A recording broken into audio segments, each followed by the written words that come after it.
तब चारुवाक बोले। Written by Madan Mohan Tarun, read by Madan Mohan तरुण।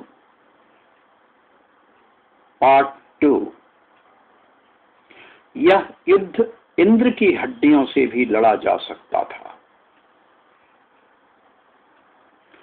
और इंद्र, हमारे सेनाध्यक्ष, तुम नहीं जानते चारुवाक, उन दिनों की बात है, ख्याति के रश्मिवान शिखरों पर अवस्थित थे, सूर्य से भी प्रचंड। प्राणी प्राणी की आंखों में चमकते हुए देह और मेधा के महाकार अवतार से यश के दिगंत दिशांतरगामी महायानों पर आसीन, पृथ्वी पाताल गगन गगनेतर ऊंचाइयों पर ओंकार से गूंजते हुए जन जन से पूजित थे महाप्रभु दधीचि।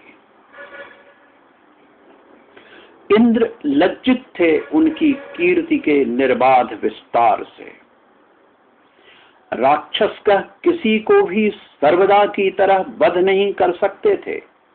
अपने से तेजस्वी उस ऋषि का खुलेआम, और न तो संभव था अन्य यशस्वी राक्षसों के वध के पूर्व ऋषि की सूर्य सी विमल कीर्ति को कलंकित कर पाना।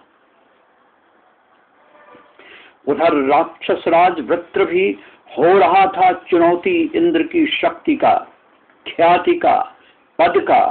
तभी सदा की तरह धर्म, वेदों, उपनिषदों और पुराणों के अक्षर अक्षर में अतिरिक्त कीटाणु की तरह छद्मजीवी देवताओं ने रचा षड्यंत्र का महीन किंतु अटूट अभेद्य जाल, जो देशभक्ति, राष्ट्र धर्म आदि आदि आदि के भेद भरे तांतों से बुना गया था। धर्म ने घोषणा की, वृत्र शत्रु है मनुष्य का, देवताओं का, पशुओं का, धर्म का, धन का, वाणी का, विचारों का, उन सब का जो पृथ्वी को अपना घर समझते हैं और आकाश को अपना प्राप्य स्वप्न। वृत्र अबध्य है किसी भी परंपरागत अस्त्र शस्त्र से, और इन घोषणाओं के साथ साथ ही जनता की भीड़ में शामिल होकर त्राहि त्राहि करने लगे देवताओं के दलाल।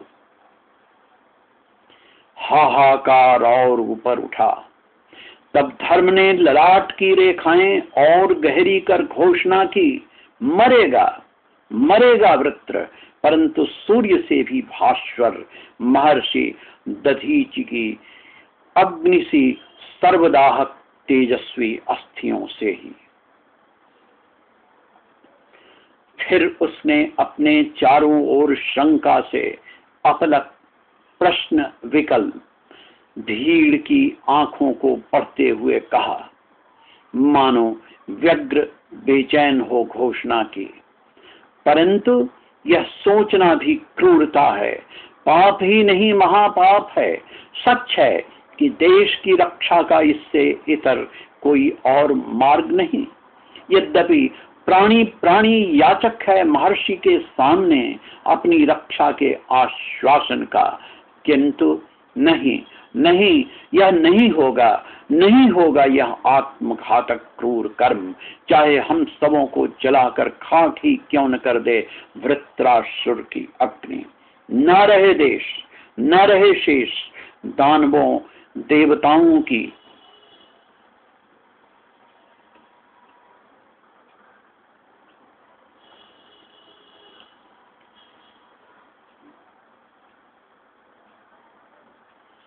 तेजस्वी वंश परंपराएं, न रहे देश, न रहे शेष दानवों देवताओं की तेजस्वी वंश परंपराएं।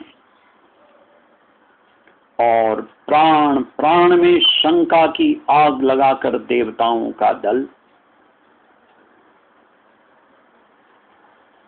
चुपचाप बैठ गया, एक एक चेहरे में अपनी घातक घोषणाओं का प्रतिफल पड़ता हुआ। और फिर क्या हुआ तुम जानते हो चारुवाक। दधीच की हड्डियां लेकर टूट पड़ा था महानाशक जनाक्रोश, और थोड़ी ही देर बाद वृत्र की अंधेरी सत्ता धूल की ढेरी थी। सच कहता हूं मित्र, यह युद्ध दधीच की हड्डियों से ही नहीं, इंद्र की हड्डियों से भी लड़ा जा सकता था। लड़ा जा सकता था उतनी ही सरलता से वृक्षों की डालियों से भी, क्योंकि युद्ध अस्त्र नहीं लड़ते, वे हमेशा लड़े जाते हैं जनता के संकल्पों से। किंतु यह युद्ध नहीं था, यह थी एक षड्यंत्रपूर्ण हत्या, सदा की तरह एक तेजस्वी चुनौती की। दधीची एक बार फिर शिकार बने थे धर्म और राष्ट्रीयता के आवरणों में छुपे परमांश जीवी सत्ता विलासी बूढ़े गीधों के, ताकि आत्मा को ही निचोड़ती रहे प्रतिपल। और उसी रात इंद्र ने गौतम की नए सितार सी झंझनाती पत्नी अहिल्या की देह का बूंद बूंद आंसू उन्मत्त पिया था अपनी विजय का उत्सव मनाते हुए, और चलते चलते एक तेजस्वी आदर्श को कलंकित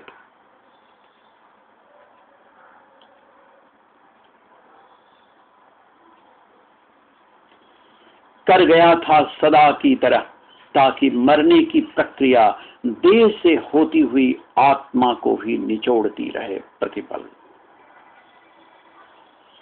इंद्र अब भी वही हैं बंधु, सहस्त्रों योनियों में प्रतिपल पिघलते हुए, पसीजते हुए। नहीं बंधु नहीं, इंद्र का कलंकित अहम सहन नहीं कर सकता वासुकी के सहस्त्र फणों का प्रचंड उत्ताप। तब समाधान